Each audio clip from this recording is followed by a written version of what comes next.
Jamaah dirahmati Allah Subhanahu wa taala. Dalam suatu hadis Nabi Muhammad SAW menegaskan bahwa seorang muslim tidak akan merugi dalam situasi apapun sebab keimanannya akan menjadikan semua urusannya menjadi baik.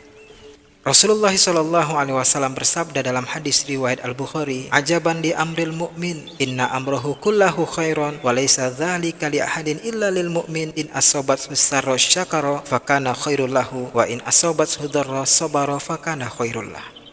Perkara orang mukmin itu sungguh sangat mengagumkan, kata Rasulullah SAW. Sesungguhnya semua perihalnya baik dan itu tidak dimiliki seorang pun selain dia orang yang beriman. Bila menerima kesenangan ia bersyukur dan syukur itu baik baginya, dan bila tertimpa musibah ia bersabar dan sabar itu pun baik baginya.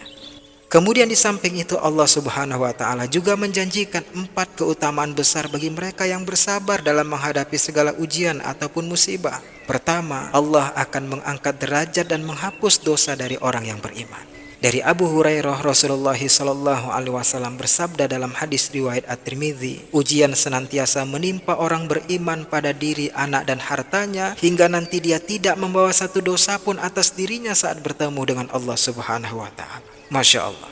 Kedua, sebagai tanda kebaikan dari Allah Subhanahu wa taala.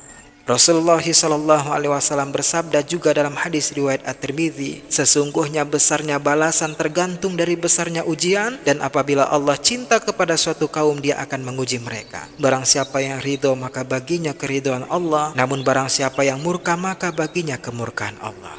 Ketiga, pahala mati syahid.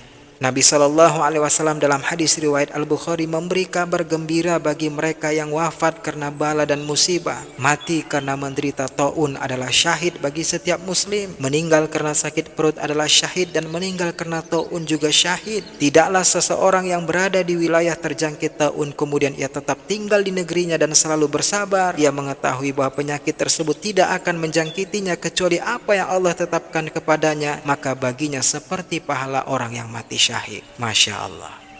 Dan keempat jamaah, pahala yang tanpa batas. Allah Subhanahu wa ta'ala berfirman dalam Al-Quran surat Az-Zumar ayat 10, sesungguhnya hanya orang-orang yang bersabarlah yang pahala mereka akan diberikan tanpa batas. Wallahu a'lam bishawab.